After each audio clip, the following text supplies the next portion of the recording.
Bueno, entonces déjenme compartir aquí la pantalla. Aguante, necesito poner aquí la tableta, se me olvidó.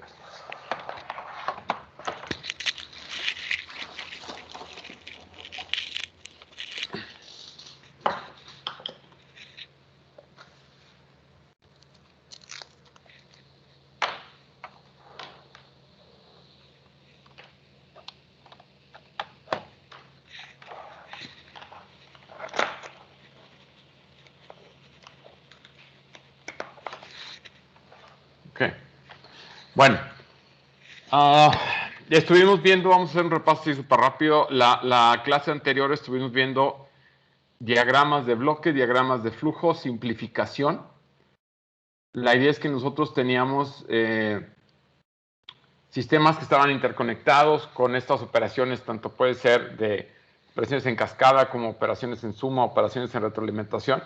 Y lo que queríamos era encontrar la respuesta equivalente entrada-salida, ¿no? Entonces teníamos la simplificación por diagramas de bloque y vimos también el diagrama de flujo de señal y la ley de Mason como dos herramientas para hacer la simplificación. Por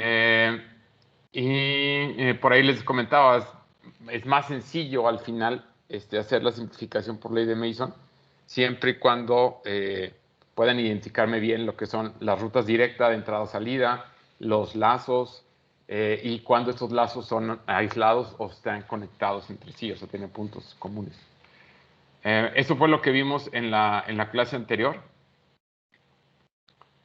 Y hoy es un tema completamente diferente. Ustedes recuerdan que veíamos que una ecuación diferencial eventualmente se puede traducir en una función de transferencia, que es un cociente de dos polinomios, denominador y numerador, ¿no? Al final, lo que yo les recalcaba mucho es que tienen que, en su cabeza, identificar que esta función de transferencia lo que representa es un sistema dinámico, un sistema que cambia con el tiempo, que su relación entre sus variables es a través de derivadas, es de ecuaciones diferenciales. Y de ahí va a haber dos elementos de esta función de transferencia, dos elementos que me van a ayudar a poder identificar cómo se comporta el sistema en el tiempo, que son los polinomios del numerador, que se le llaman los ceros, y las raíces del denominador, que le voy a llamar los polos. En particular, los polos van a ser un factor decisivo para identificar cómo se va a comportar en el dominio del tiempo el sistema. ¿Ok? Entonces, tenemos raíces del numerador, ceros, raíces del denominador, polos. Y en particular, los polos van a ser clave. Van a ser como esa pieza que me va a ayudar a definir cuándo el sistema se comporta rápido, o es lento, o es con un cierto tipo de respuesta. Entonces, los polos son aquí, digamos, los que van a mandar. En términos de la función de transferencia, los ceros, lo que involucra es que cuando evalúan la función de transferencia en los ceros, pues la función de transferencia se cancela, es cero. Y cuando evalúan en un polo, la función de transferencia, como el denominador se va a cero, entonces quiere decir que se va a infinito. Entonces, la definición de polo y de cero también lo pueden ver como al evaluar la función de transferencia, tiendes a cero o tiendes a infinito. Entonces tenemos estos dos. Para un cero y para un polo. Okay. Bueno, si ustedes recuerdan, en el sistema, en diagrama de bloque, nosotros teníamos que la entrada en Laplace multiplica la función de transferencia y esto genera una salida.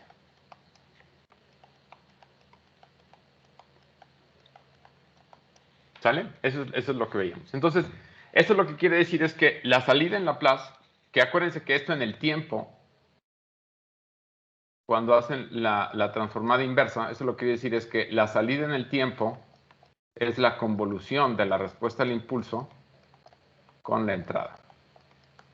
¿Sí? Lo que es en multiplicación en Laplace en tiempo es convolución.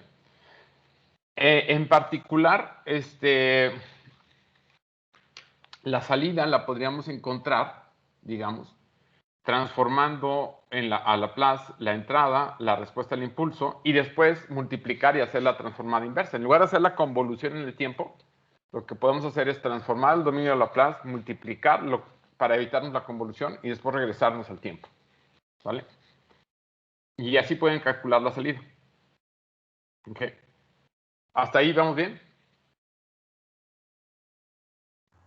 Sí, esto porque la integral de convolución a veces es difícil, ¿verdad? La integral de convolución es una integral que está de un cierto intervalo de tiempo, y al hacer esa integración resulta más complicado numéricamente que hacer transformar a Laplace y después regresar al tiempo. ¿Sale? Esa es la motivación. Pero sí, es eso.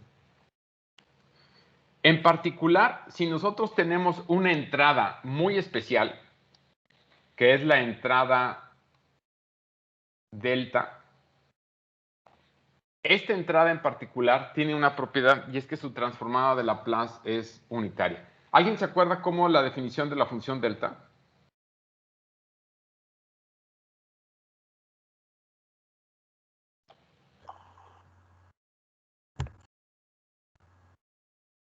Es el punto unitario, ¿no?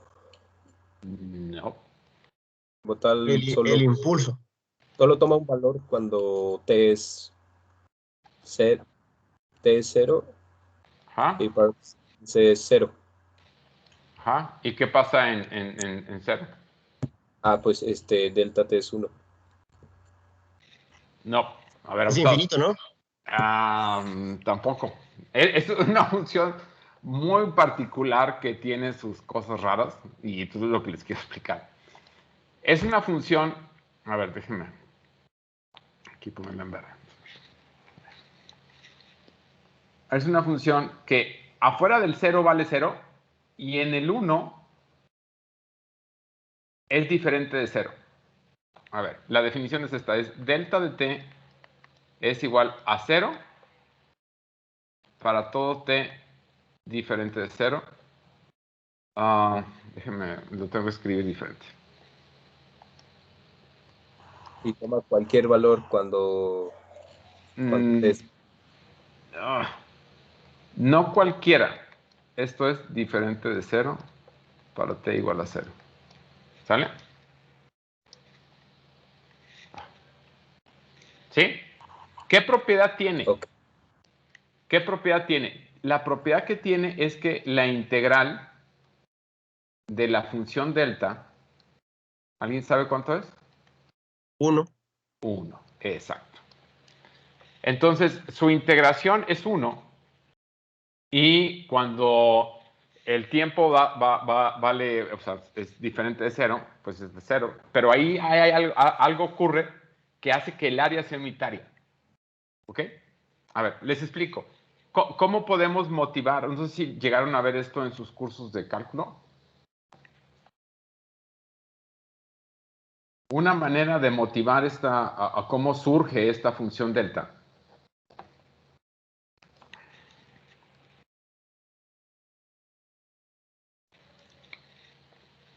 es cuando la aproximan.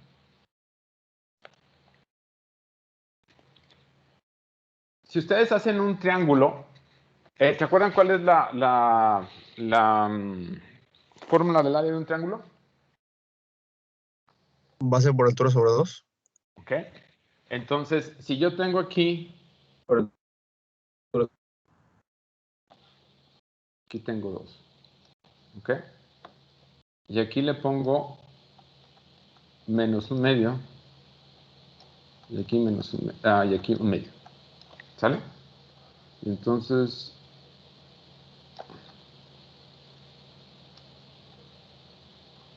¿este triángulo qué área tiene? 1. 1, exacto. Ahora, la idea de la función delta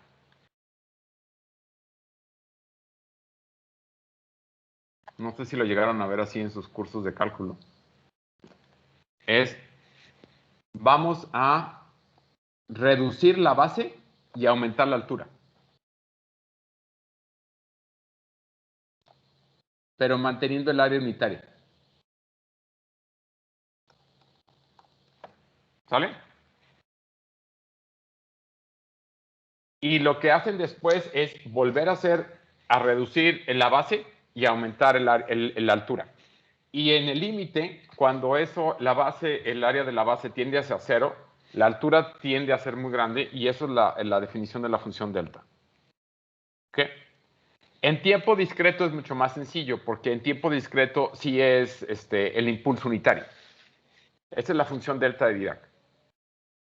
¿Sale? Pero la idea es esa, van haciendo la base cada vez más angosta abajo y entonces eso tiende para mantener... Imagínense que es como si fuera un cuerpo con un cierto volumen, la aplastan abajo, entonces se va para arriba.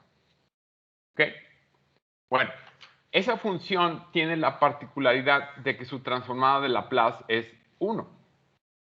¿Ok? Entonces, si aquí nosotros dijéramos, pues voy a simular que yo tengo aquí un impulso de entrada.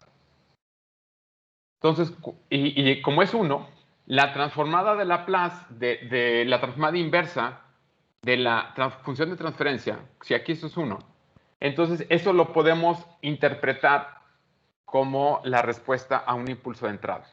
Es decir, si yo tomo la transformada inversa de Laplace, de la función de transferencia, esto es como si nosotros aplicáramos un impulso y viéramos cuál es el efecto de salida. ¿Sí me entienden? A ver, cuando aplicamos solamente a la función de transferencia, ¿verdad? Sí, solamente la transformada inversa de la función de transferencia. Para regresarnos al tiempo. Esto es lo que se llama la respuesta al impulso unitario. La respuesta. Y generalmente la vamos a denotar como HDT, es una convención, digamos. ¿Sí? Pero como se interpreta es la respuesta equivalente cuando aplicamos un impulso de entrada al sistema. Entonces es lo que sería la HDT. ¿Vale?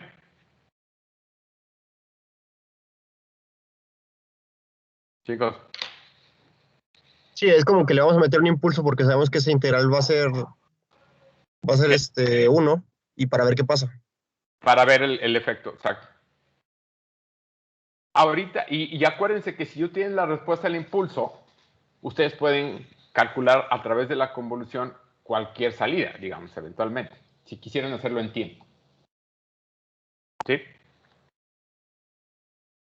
Una opción es eventualmente de la ecuación diferencial irnos a la función de transferencia, calcular la transformada a la Laplace inversa y obtenemos la respuesta al impulso. No sé si me cacho. A lo mejor eso lo vieron en señales de sistema.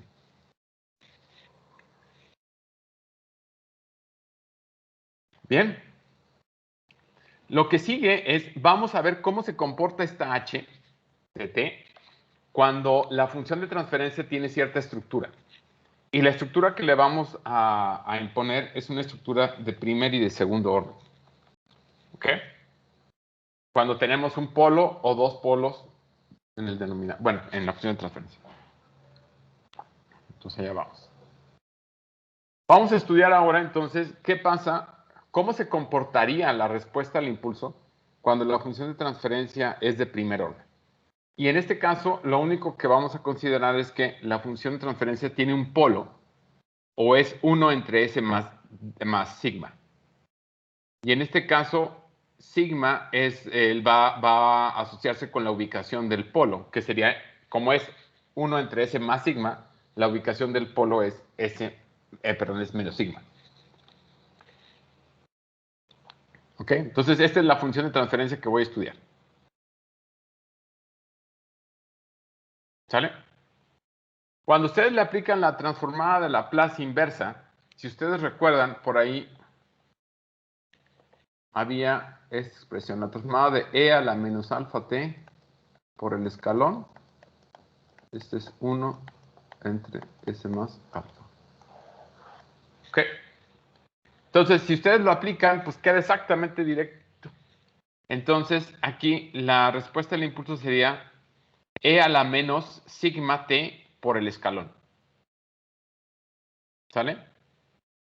Ahora, esta respuesta en el dominio del tiempo va a tener dos comportamientos particulares.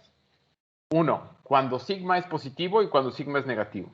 Cuando sigma es positivo, si se fijan, por ser e a la menos sigma t y tener el menos, si sigma es positivo, entonces lo que va a pasar es que esa respuesta empieza en 1 y después va a ir decayendo monotónicamente hasta llegar al 0.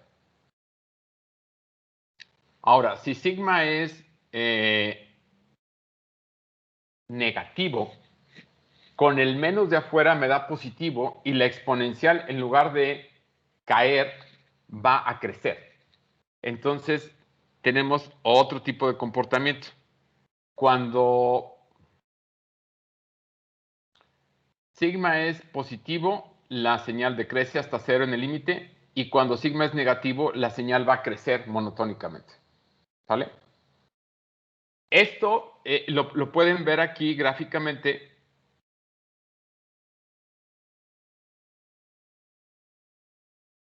Cuando sigma es positivo, la respuesta decae, y cuando sigma es negativo, la respuesta crece. Fíjense que aquí esto va a corresponder a que el polo esté del lado izquierdo del eje imaginario. Este aquí. Cuando sigma es positivo. En cambio, cuando sigma es negativo, lo que equivale es que ahora el polo va a estar acá. ¿Sí me cachan? Entonces, el polo del lado izquierdo, y eso es lo que tenemos que ir asociando, polo del lado izquierdo del plano del eje imaginario, respuesta decayente. Polo del lado derecho del eje imaginario, respuesta creciente al impulso. ¿Vamos bien? Sí, profe, fue más o menos lo que explicó al inicio del semestre, ¿verdad? Sí. Bien. Vamos a verlo, ahorita vamos a combinarlo haciendo unos ejercicios en Python con la librería de control para que vean cómo lo pueden hacer y la muevan ustedes. Entonces, no seas malo, todos por favor necesito que accedan al navegador, bueno, más bien, primero a Teams, y aquí en archivos, donde dice Jupyter Notebooks, necesito que me descarguen esta que dice Unidad 4, Respuesta Impulso. Sí, por favor.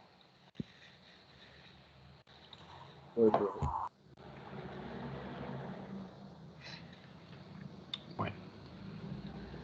Ya que la tengan, hay que entrar a Colab.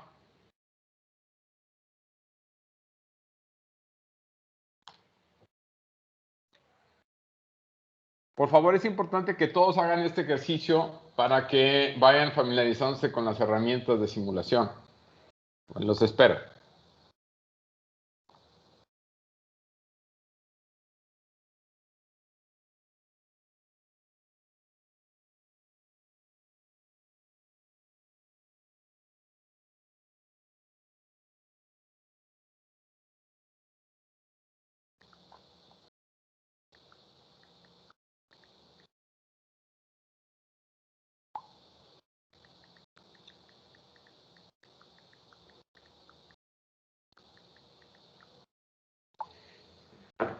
Entonces vamos aquí a ponerle archivo. Acuérdense que es en subir notebook, es en archivo, es el tercero.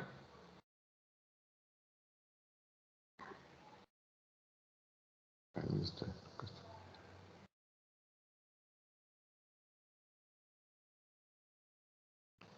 Ok, entonces aquí está. A ver, necesito que estén ya todos ahí.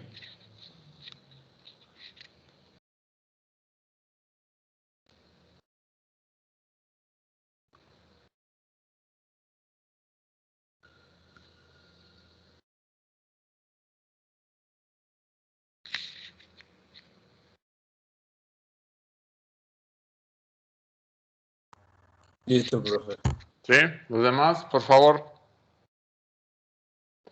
Acuérdense que Listo, esto lo profe. pueden hacer. Vale. No, que ya listo. Ah, ok, ok. Acuérdense que esto lo pueden hacer hasta en su celular, entonces no hay excusa, ¿sale? Esto funciona hasta en el celular. Nada más sí tienen que descargarme el archivo y hacer todo eso, pero lo pueden hacer en su celular porque está trabajando en la nube, entonces no hay problema.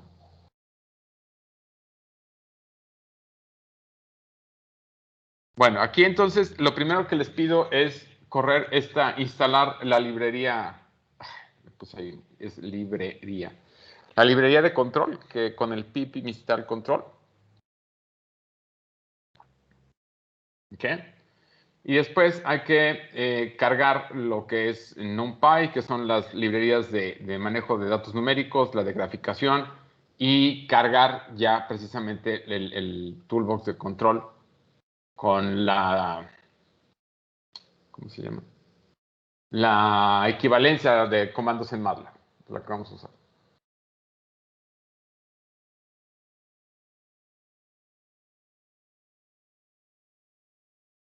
¿Vale?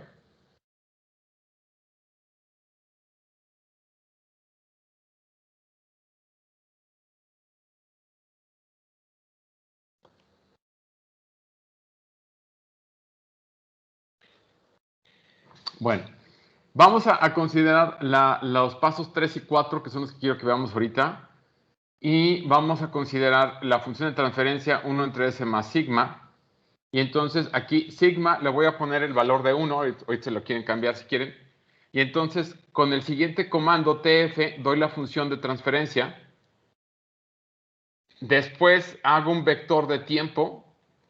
Entonces para graficar de 0 a 10 segundos. Y el valor de n lo único que me dice es que voy a tener una resolución de 1000 valores entre 0 a 10. Eso me ayuda a que se vea suave la gráfica. Después, el comando impulse es con el que calculo la respuesta al impulso de la función de transferencia h que ya había dado anteriormente con el vector de tiempo.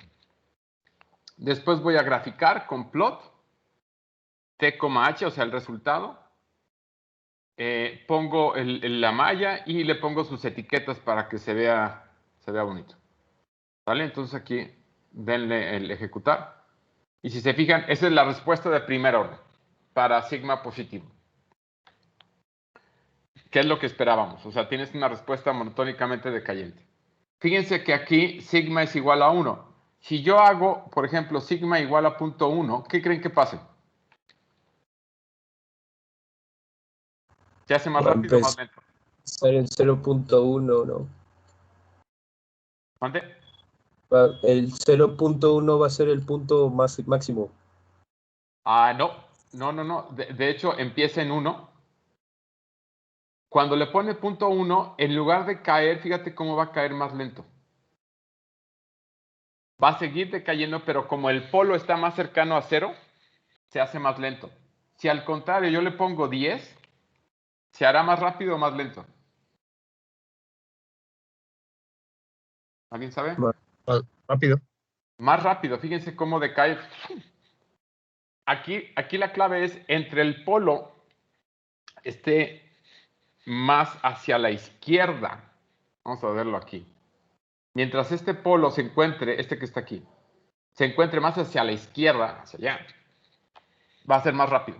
Si este polo se encuentra más cercano hacia 0, se hace más lento. ¿Vale? Ojo. Chéquenlo. Háganlo ustedes. ¿Sí? Vamos a ver ahora el caso opuesto, el caso en el que sigma es negativo.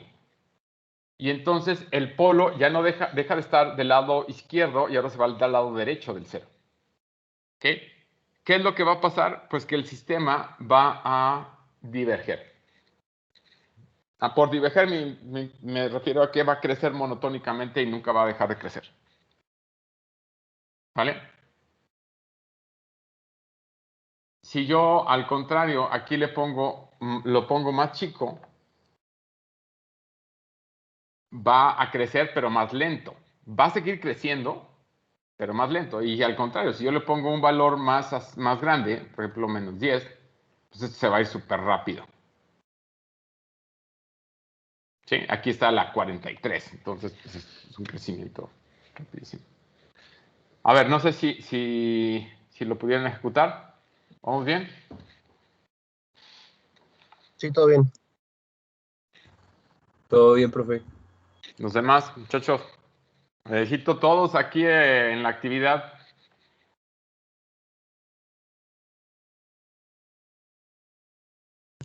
Todo bien, profe. Hasta ahorita creo que todo bien, profe. Gracias. Bueno, vamos a proseguir entonces. ¿Qué pasa cuando ya la función de transferencia le ponemos un poquito más de complejidad? Vamos a suponer que es de segundo orden. ¿Sale? Entonces, la función de transferencia, vamos a tomar esta estructura prototipo. ¿Ok?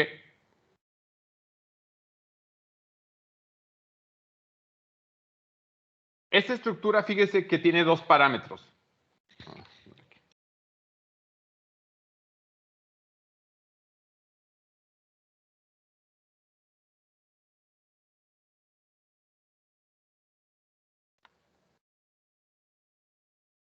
Tiene dos parámetros.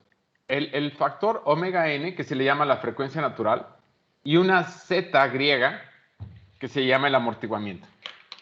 ¿Ok? Esta función de transferencia de segundo orden, lo que vamos a considerar es que esta z siempre va a estar, por el momento, entre 0 y 1. ¿Ok? Y omega n siempre va a ser positivo. ¿Ok? Entonces, la z entre 0 y 1 y la frecuencia natural es siempre un valor positivo. ¿Ok? ¿Por qué le ponemos esa estructura o por qué le ponemos esa forma? Pues porque nos va a ayudar a tener una interpretación mucho más geométrica de qué es lo que pasa. Aquí, si se fijan, aquí van a tener dos polos.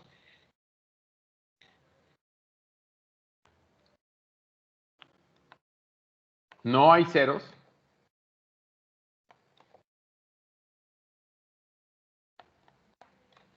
¿Ok? Y entonces lo que vamos a ver aquí, fíjense, si esta función de este denominador que tengo aquí, este denominador, lo reescribo y básicamente lo que voy a hacer es agregarle y restarle el mismo factor.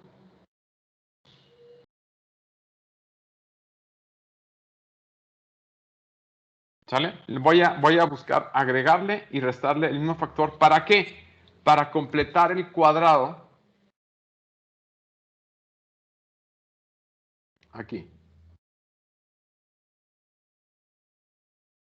Uy, ¿por qué no me...? ¿Sale? Para completar ese cuadrado. Y entonces yo tengo S más sigma zn al cuadrado. Y al juntar estos dos términos que me quedan en la orilla, me va a quedar factor común omega n al cuadrado, 1 menos z al cuadrado. ¿Estamos bien ahí? Sí, está bien, profe. Sí. ¿Por qué lo escribo de esa manera? Porque si yo lo pongo así, cuando ustedes igualan a 0 y despejan la S para encontrar las raíces, los polos tienen esta forma. La parte real es menos z omega n y la parte imaginaria es omega n raíz de 1 menos z al cuadrado.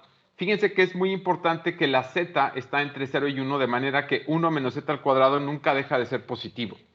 Y entonces lo que está dentro de la raíz del radical está bien definido.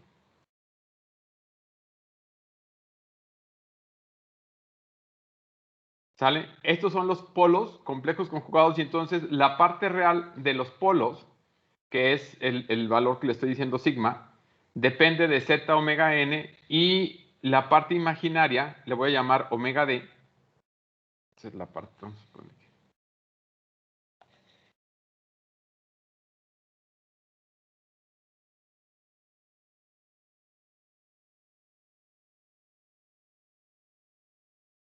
Esa es la parte imaginaria. ¿Ok? Acuérdense, la parte real es z, la letra por omega n, y la parte imaginaria es omega n 1 menos z cuadrado. Si yo lo grafico en el plano complejo, aquí con parte real y parte imaginaria, menos z omega n es la parte real y la parte imaginaria dijimos que era J omega n 1 menos z al cuadrado. ¿Sale? ¿Por qué lo escribí de esa manera en aquí la parte imaginaria y la parte real? Porque hay una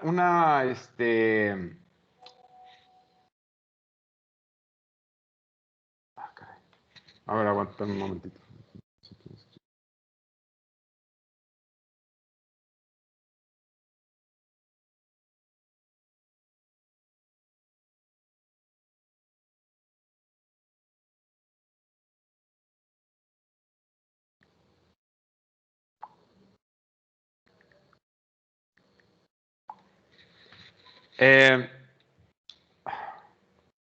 Esta parte, si se fijan, esta distancia del 0 al polo es la frecuencia natural.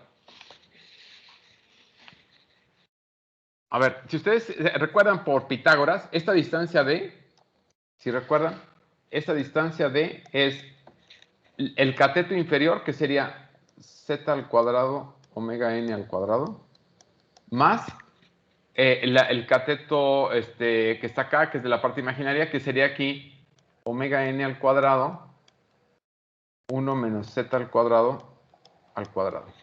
Y si se fijan, esto es z cuadrada omega n al cuadrado más omega n al cuadrado menos.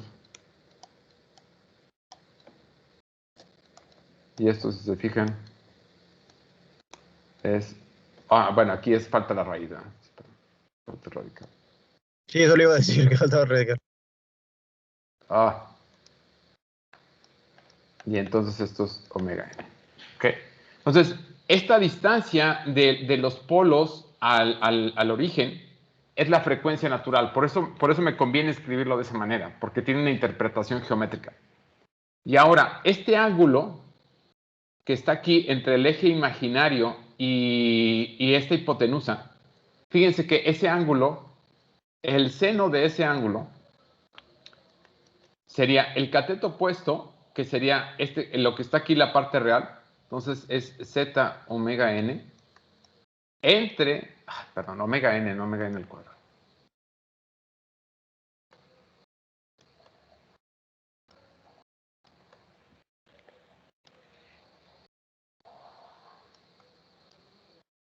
Entre la parte, la hipotenusa, que es omega n.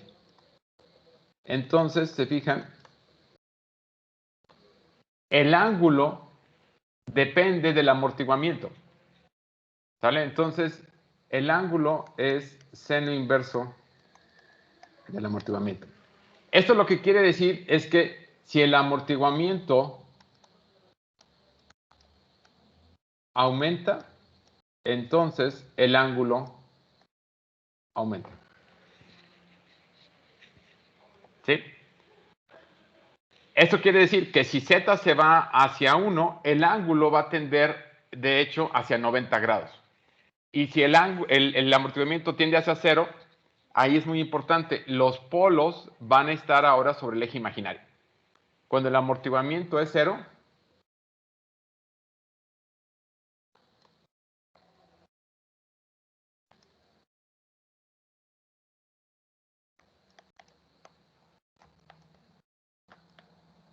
entonces aquí serían polos imaginarios. Los polos, este ángulo se hace muy cercano, se hace 0, entonces los polos están sobre el eje imaginario. ¿Ok? Bueno, esas son anotaciones importantes para ahorita que hacemos la interpretación. Entonces, el ángulo con respecto al eje imaginario es el seno de θ es z. Entonces, entre más bajo es el amortiguamiento, más cerca del eje imaginario van a estar los polos. ¿Sale? Es una conclusión importante. Y la distancia del origen a la magnitud de los polos es omega n. ¿Okay? Si yo hago la transformada inversa, ¿ok? De la función de transferencia que estábamos estudiando acá, si hago la transformada inversa, me queda que esta es la respuesta al impulso. Es una exponencial con un envolvente, perdón, es una sinusoidal con un envolvente exponencial.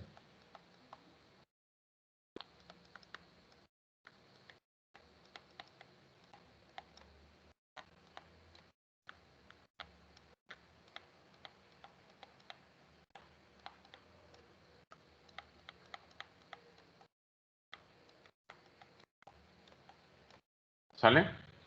Ahora, fíjense, aquí lo interesante es que la envolvente depende enteramente de la parte real de los polos y la parte oscilatoria depende enteramente de la parte imaginaria. Si se fijan, esta es la parte real.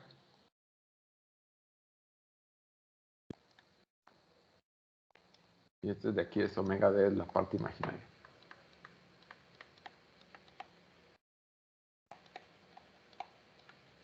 Esto quiere decir, entre más hacia la izquierda los polos, más rápido va a decaer esa sinusoide, o sea, esa oscilación. Y entre más grande sea la parte imaginaria, más rápido va a oscilar. Pero aquí hay algo importante. Esta oscilación, mientras z esté entre 0 y 1, siempre va a decaer hacia 0.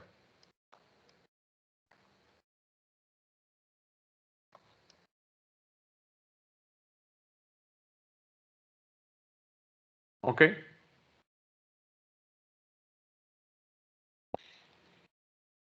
Y aquí es importante, ¿qué pasa si z es igual a 0?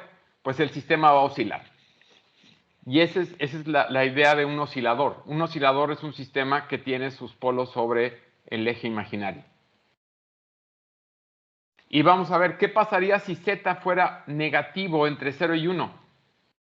Si z fuera negativo, fíjense que lo que va a pasar es que este envolvente, como aquí es z, es sigma, este z es negativo, entonces todo esto, ese sigma va a ser un valor positivo y lo que va a pasar es que el sistema va a crecer exponencialmente.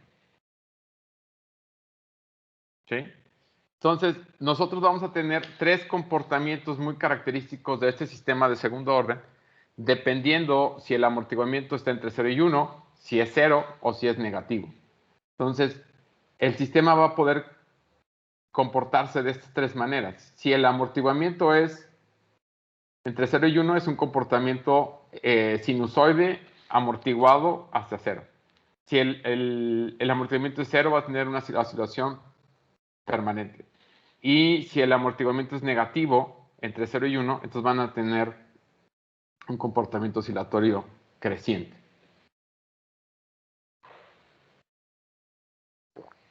A ver, no sé si están de acuerdo.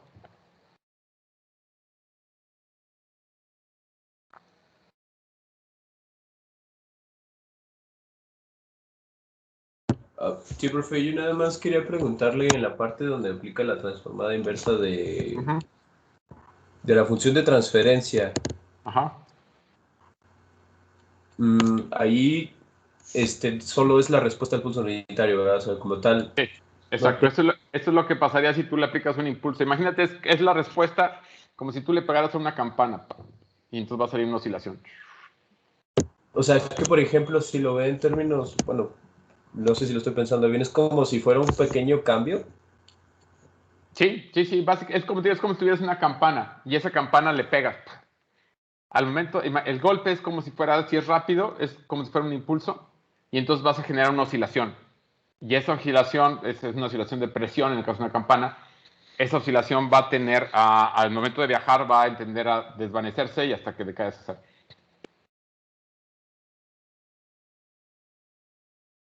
¿Sí? Sí, yo lo que digo nada más es que es como si fuera como algo muy, que ya entra en el sistema como muy rápidamente. Sí, claro. Ajá. Entonces, caso opuesto, por ejemplo, la retroalimentación de un micrófono es al contrario, ¿no? Primero como que está chiquita y luego se empieza a hacer grande, grande, grande, grande, grande, grande, grande, a menos de que la pares. A ver, abusados. Es un ejemplo interesante. La retroalimentación, el problema que se da en la retroalimentación con los micrófonos es un problema de retroalimentación positiva. Y ahorita vamos a ver que lo que pasa en esos casos es que el sistema se vuelve inestable porque, ahorita es el siguiente tema, porque el sistema se vuelve con polos, con parte real positiva. Entonces, el sistema retroalimenta algo de manera positiva y eso en lugar de decrecer, crece. Entonces, ese es más que otra cosa, es un ejemplo de un sistema inestable. Ahorita vamos a ver qué significa estabilidad, pero va para allá. ¿Sí? Ok. Vamos aquí en regresar a la libreta en Colab. Y aquí tengo los 3 casos que estábamos platicando. El caso en que el amortiguamiento está entre 0 y 1. Fíjense aquí, pongo la frecuencia natural como 1, el amortiguamiento 0.2, y aquí defino la función de transferencia, que sería omega n al cuadrado, 1, y luego sería 2z omega n al cuadrado. Pongo el vector de tiempo, calculo la respuesta del impulso y la grafico. Hay aquí un error, aquí debe ser y esta es la respuesta que tiene. A ver, no sé si la puedan obtener.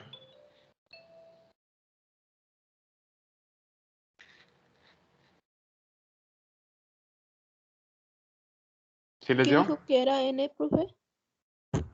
¿N mayúscula? Sí. Lo que pasa es que cuando tú haces esta simulación tienes que tomar un número de puntos para hacer la simulación. Entonces lo que estás haciendo es que entre 0 y 20 segundos estás asumiendo 1000 valores. Son esos 1000 puntos que estás evaluando entre 0 y 20. Ok, gracias. Fíjense, si ustedes le ponen aquí 10, va a quedar así todo, porque son muy poquitos.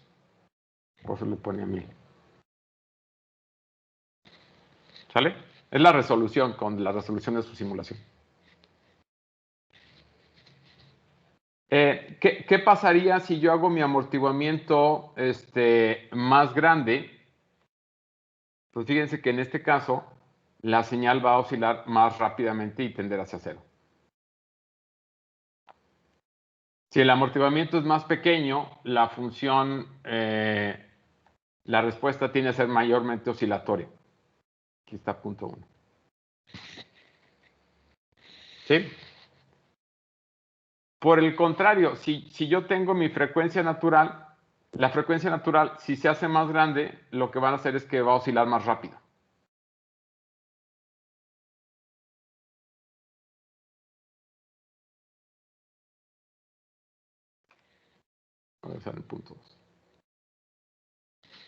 Vamos a ver qué pasa cuando el amortiguamiento es 0. Entonces aquí, fíjense, aquí lo que estoy haciendo es nada más poner el amortiguamiento 0. Es el mismo código. Y entonces lo que pasa es que el amortiguamiento 0 es una oscilación permanente.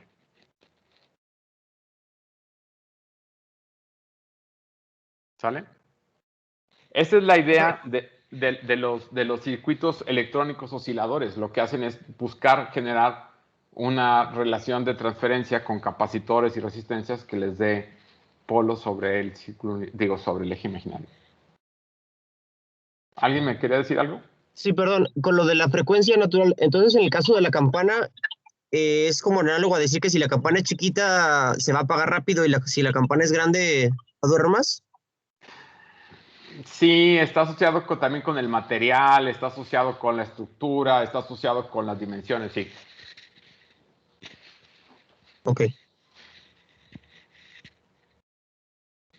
Y el último caso, cuando el amortiguamiento es negativo, fíjense que aquí en el amortiguamiento negativo, lo único que hago es que le pongo menos 0.2, pues lo que va a pasar es que van a tener una oscilación creciente. Y la envolvente se vuelve una envolvente creciente. Entonces la oscilación que antes decaía por el amortiguamiento negativo, lo que pasa es que ahora crece.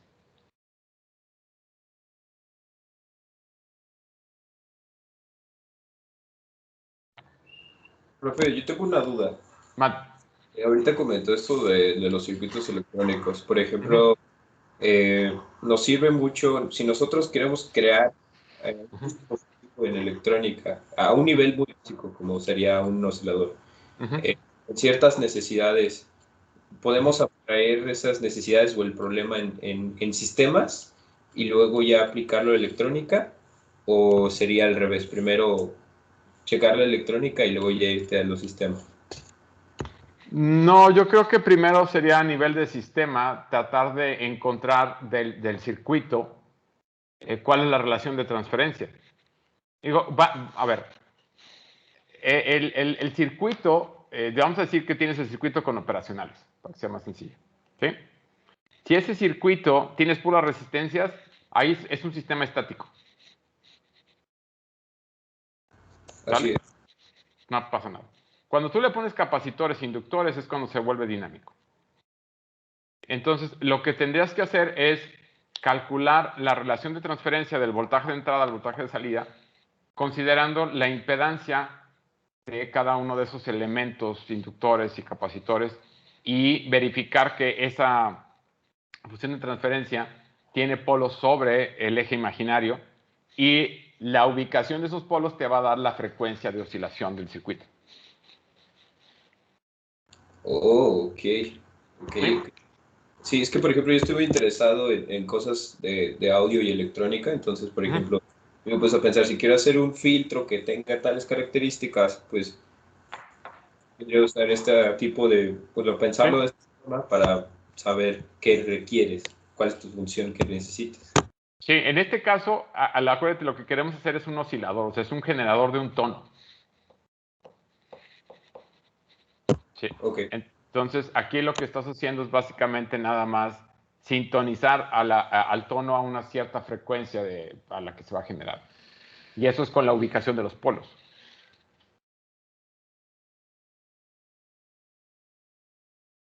Si aquí omega n lo haces más grande, lo que va a pasar es que va a oscilar más rápido.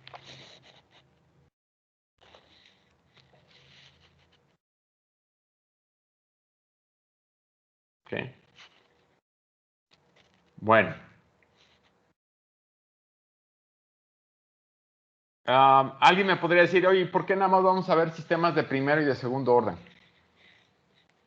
Porque, si ustedes recuerdan, por fracciones parciales, cualquier función de transferencia que tenga términos en el denominador de primero y segundo orden, ustedes la pueden expresar como sumatoria de primero y de segundo orden, primero y segundo orden, primero y segundo. No necesitan más. Entonces, lo único que estamos viendo son esos términos generales que me van a decir cuál es el comportamiento del sistema. Entonces, al final, lo único que van a hacer es sumar términos de primero y de segundo orden para una respuesta más general. ¿Okay? Bueno, ahorita ya hablamos un poquito del concepto, pero lo quiero volver o vamos a plantearlo ya más formalmente. El concepto de estabilidad para cualquier persona que está en el área de sistemas de control es súper importante.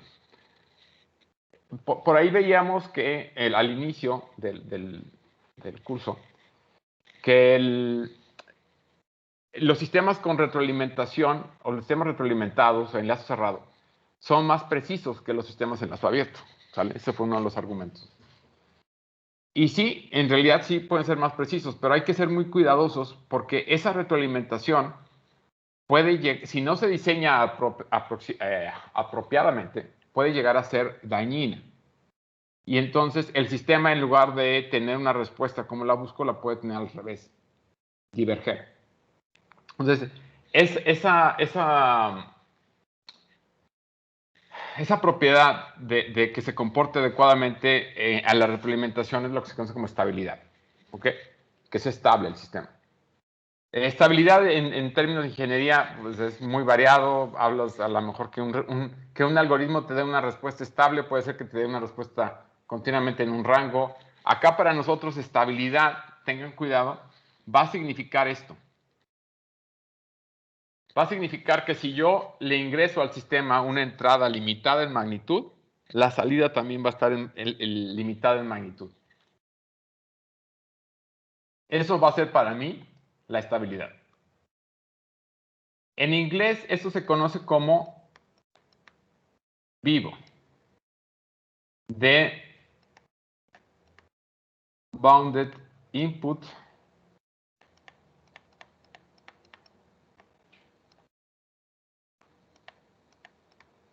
bounded output. ¿Sale? Entonces, la estabilidad es al final un concepto que, otra vez, si yo ingreso al sistema una entrada que esté limitada, la salida también va a estar limitada en magnitud. Eso para mí va a ser un sistema estable. ¿Ok? ¿Cómo podemos verificar la estabilidad? Y aquí es donde se pone interesante el asunto. Bueno, podemos verificarla en función de la respuesta al impulso. Y el siguiente desarrollo es lo que les dice. Si yo asumo que mi entrada está limitada en magnitud, es decir, existe un valor m tal que la entrada está limitada en su valor absoluto, vamos a sustituir esto en la operación de convolución. Y por ahí voy a utilizar un resultado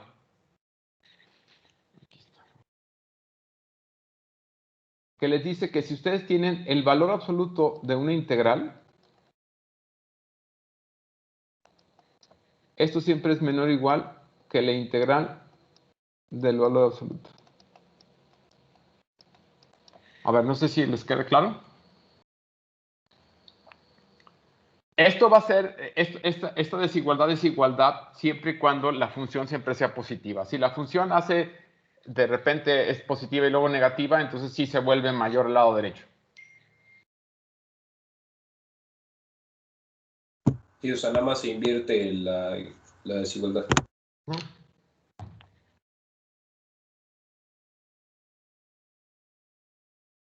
¿Sale? Bueno, entonces aquí si se fijan, lo que hago es sustituir la expresión de la convolución y asumir que entonces aquí esto va a ser menor o igual que la integral de 0 a t de u de t menos tau h de tau de tau. ¿Ok? Por eso me queda menor o igual. Y si ustedes recuerdan también tenían que el valor absoluto de un producto es igual al producto de los valores absolutos. ¿Ok? Entonces aquí me va a quedar valor absoluto de u de t menos tau y h de tau. Ahora, u de t menos tau es menor en magnitud a m, que es mi cota. ¿Sale? Entonces, esta integración, si se fijan, es menor o igual que m integral de 0 a t, valor absoluto de h. ¿Ok? Pero esta integral siempre es menor, esta de arriba, a que integren hasta todo el intervalo de hasta infinito.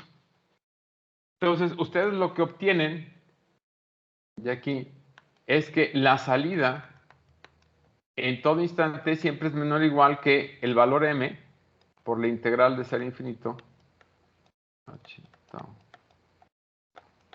Okay. Entonces, la condición de estabilidad para que la salida se encuentre limitada en magnitud, ustedes necesitan que esto que está aquí también esté limitado en magnitud. Entonces, la condición de estabilidad se vuelve que el valor absoluto de la respuesta al impulso, cuando lo integran, eso les dé un valor. Eso no diverge. ¿Sí? Y si ustedes recuerdan, eso se va a traducir eventualmente en que h de t tiene que decaer hacia cero. Eventualmente. Eso quiere decir que todos los polos tienen que tener parte real negativa en h de s. ¿Ok? Es decir, la función, si no lo quieren ver en el tiempo, que esta integración sea siempre menor a infinito, en el dominio de Laplace quiere decir que todos los polos tienen parte real negativa. Si todos los polos tienen parte real negativa, entonces el sistema va a ser estable.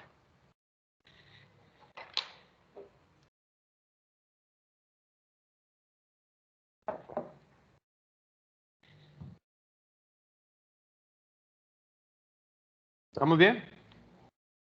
Y esta es la otra, este es que sea integrable en su valor absoluto.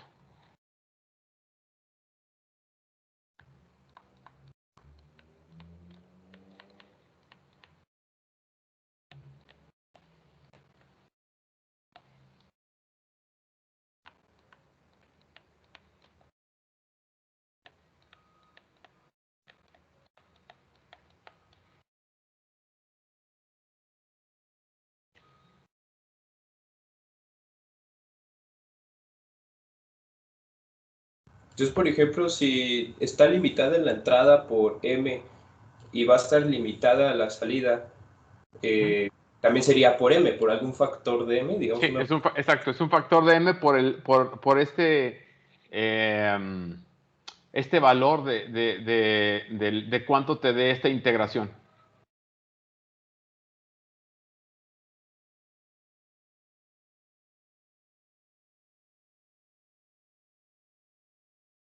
¿Sale? Ok, profe.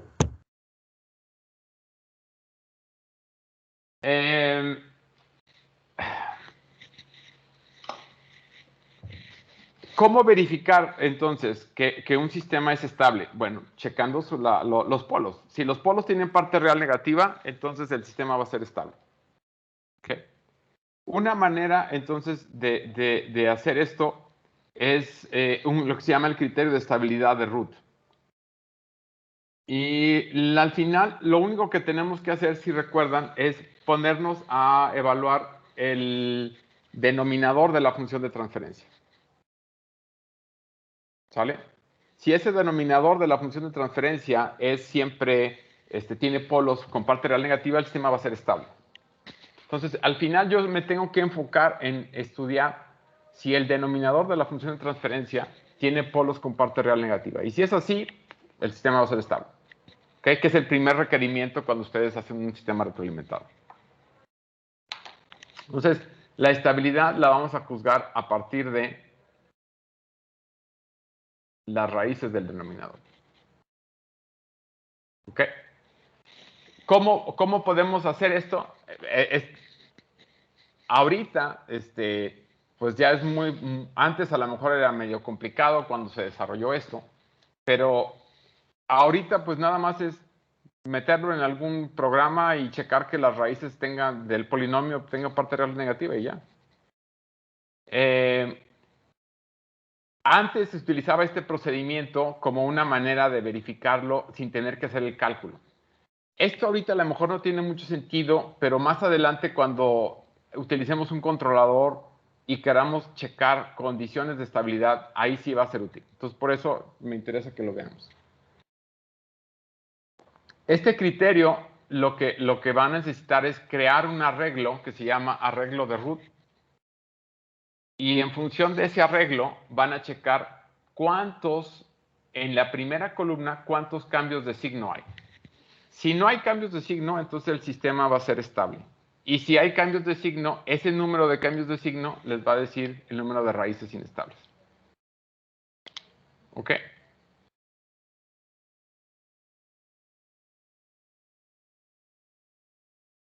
Bueno, a ver, ¿cómo se construye eso? Miren,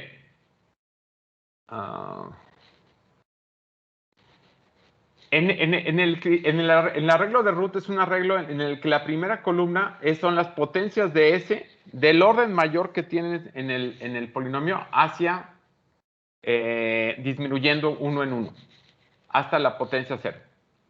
¿Sale? Los dos primeros renglones del arreglo siempre son fijos, que son los que están en rojo. ¿Ok? Estos dos arreglos, pero en estos dos renglones siempre son. Y si se fijan, aquí son el coeficiente de la potencia S a la n y luego el coeficiente de la potencia S de n menos 2, luego de n menos 4 y así me voy hacia atrás. ¿Ok? Y el siguiente renglón es el de la potencia que sigue y luego 2 hacia atrás y luego 2 hacia atrás. Esos dos primeros renglones siempre van a ser fijos. Y después vamos a ir generando el resto del arreglo. ¿Ok? A ver, vamos a hacer voy a hacer un ejemplo acá en OpenBoard.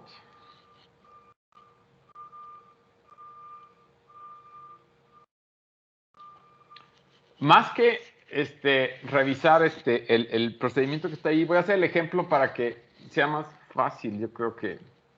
Ay, no, ¿qué hice? Aquí está.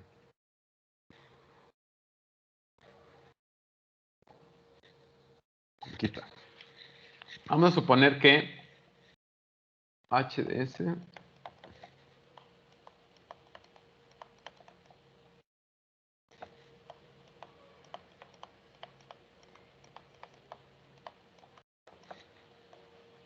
¿Sale? Entonces, la estabilidad al final se va a asociar con determinar las raíces de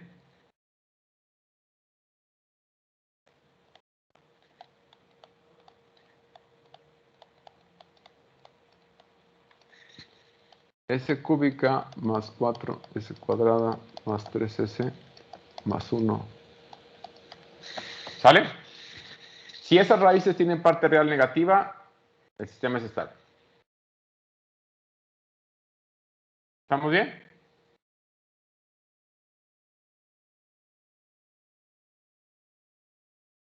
Muchachos. Sí, profe, ¿todo bien? A ver, el arreglo, ¿cómo se crea el arreglo de root? Síganme aquí. Van a poner la potencia más alta y luego hacia abajo en orden decreciente.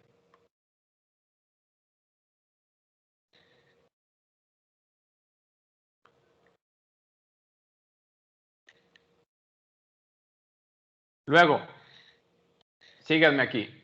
Los dos primeros renglones van a estar fijos. Entonces aquí es el coeficiente de la potencia al cubo, que es 1. Y luego el coeficiente dos potencias hacia abajo. Entonces sería S a la 1. Y ya el que sigue hacia abajo, pues ya no existe porque ya no hay negativas. Y luego aquí el de S al cuadrado, entonces sería 4. Y luego dos potencias hacia abajo sería S a la 0. Y aquí sería 1. ¿Ok? Y después de eso, ustedes me van a calcular unos parámetros alfa 1, alfa 2, beta 1, beta 2. ¿Ok? Ahorita van a ver cómo los construí. Esta alfa 1. Alfa 1 va a ser igual a menos 1, ese siempre va a ser. Y el número que está arriba de alfa 1, 4. Luego me van a poner el determinante. Y aquí sería 1, 4. Ese siempre va a estar fijo. Y después el que sigue a la derecha, hacia arriba, 3, 1. Y entonces ese determinante, si se fijan, es 1 menos 12 entre menos 4. Y entonces, ¿esto cuánto les da? Les da menos, no, serían más 11 cuartos. ¿Sale? Entonces aquí sustituyo y aquí le pongo 11 cuartos. ¿Bien?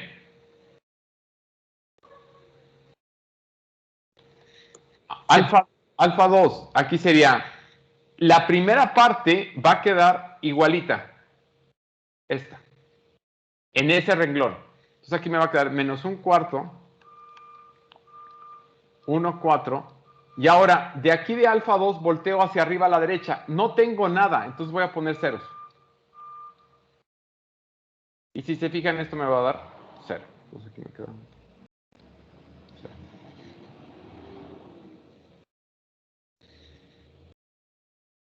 ¿Bien?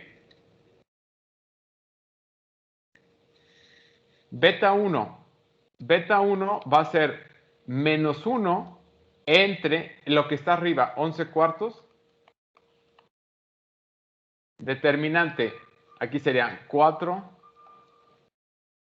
11 cuartos, 1 y 0. Y si se fijan, esto les va a dar 4 por 0 menos 1 por 11 cuartos entre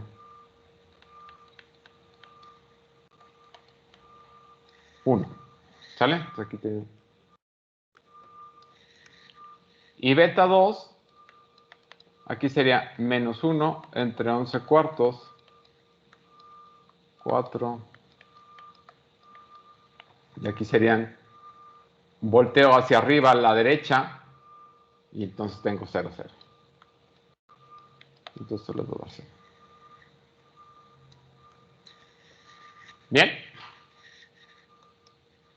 Esto queda fijo. Eso es lo que está puesto en las transparencias, ¿eh? O sea, es posible. Ahora, una manera de verificar que el arreglo está bien hecho es que este último debe corresponder a este. Siempre, siempre. ¿Ok? No entendí. ¿A cuál tiene que corresponder? A este de aquí, al de la potencia 0. Al coeficiente de la potencia 0 que está aquí. Beta 1 tiene que ser el coeficiente de la potencia 0. Sí, ajá, exacto. Que es el último en el arreglo. Ahora, ya que están ahí y ya que lo completaron, ya está lleno, van a checarme cuántos cambios de signo hay en esta columna. Si se fijan, Ninguno. aquí es positivo, positivo, positivo, positivo.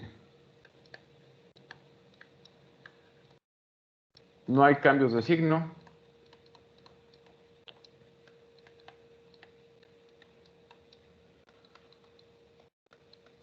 HDS es estable. ¿Ok?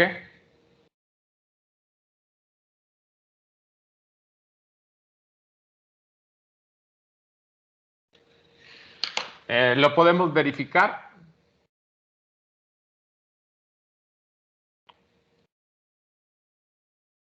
Vamos acá abajo. Creo que el comando es root, sí. Y entonces sería 1, 4, 3 y 1. ¿Sí, verdad? Sí. Si se fijan, todas las raíces tienen parte real negativa. Aquí está menos 3, menos 4.9, menos 4. Entonces, está bien. ¿Sí?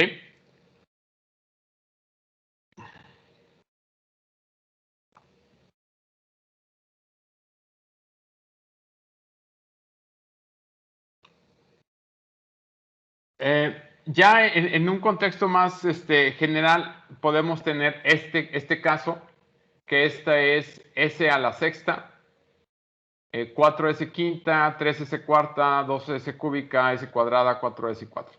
Fíjense, los coeficientes, pues aquí depende el de la potencia 1, y aquí sería 2 hacia abajo, aquí sería este de aquí, y aquí sería este de acá. ¿Ok?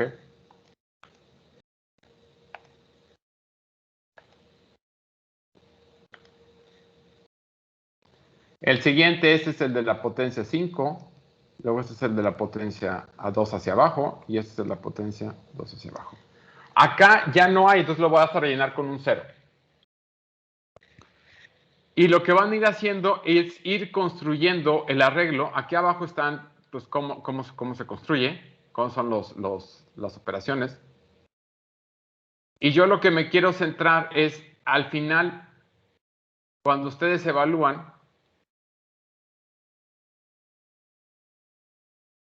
si se fijan, los cambios de signo, ¿cuántos cambios de signos hay? Si se fijan aquí es 1, 4, 2.5, 2, 3, menos 76.15 y 4. ¿Cuántos cambios de signo hay? Aquí es positivo, positivo, positivo, positivo, positivo, negativo, positivo. Si se fijan aquí hay 2 cambios de signo.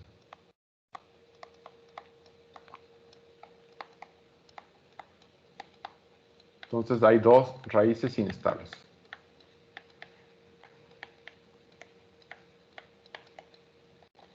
¿Ok? A ver, vamos a checarlo ahorita en Colab, en Python. Esto es 1, 4, 3.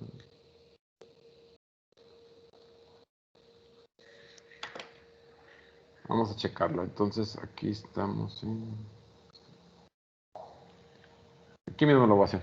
Este sería 1, 4, 3, 2, 1, 4, 4. Dijimos que debe haber dos raíces inestables.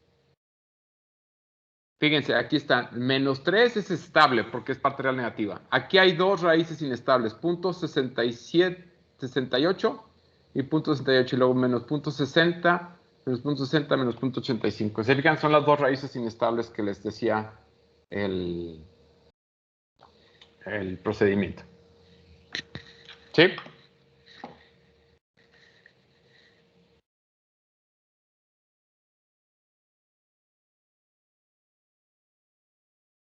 Ok. Vamos a ver otro ejemplo.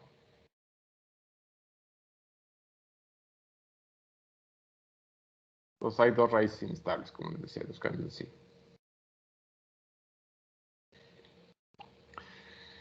¿Qué pasa si, en un caso especial, qué pasa si al momento de que ustedes evalúan el arreglo, uno de los elementos de la primera columna se hace en 0?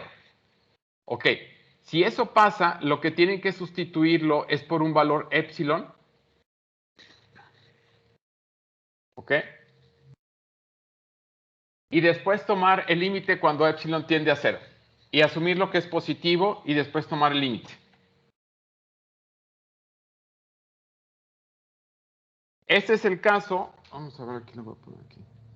1, 3, 2, 6, 6, 9. De si se fijan, las primeras dos filas son fijas. Aquí es 1 va aquí. Luego 2 va de acá. Y 6 va de acá.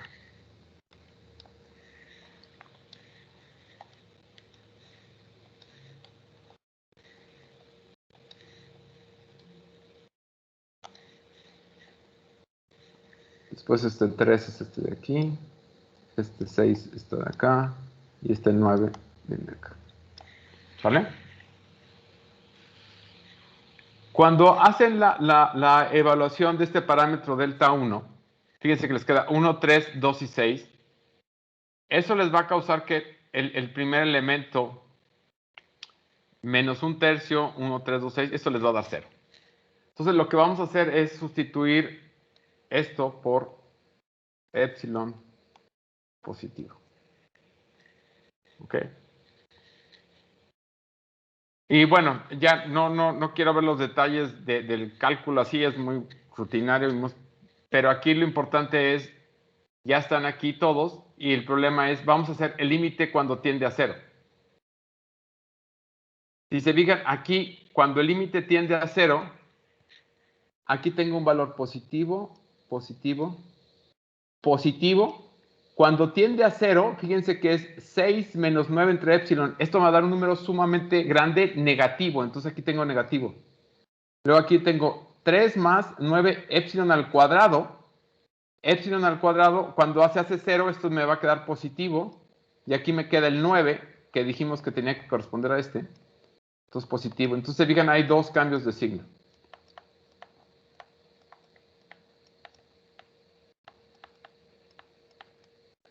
Entonces hay dos raíces inestables.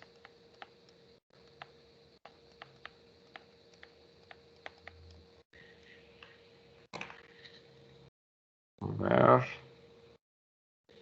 Si es cierto, lo voy a poner acá. Esto sería 1, 3, 2, 6, 6, 9. Ok, fíjense que aquí están las dos raíces inestables. Aquí está punto 65, 66, 7. Están las dos raíces inestables. Ok.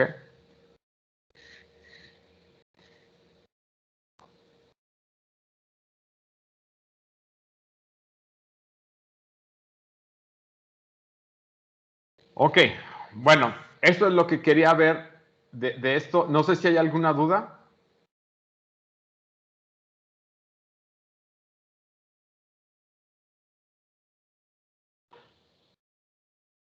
¿No? Bueno, entonces si no hay dudas, con eso terminamos la clase de hoy. Nos vemos mañana a las 2. Por favor, muchachos. ¿Sí? Sí, profe. Gracias. Bueno, nos vemos.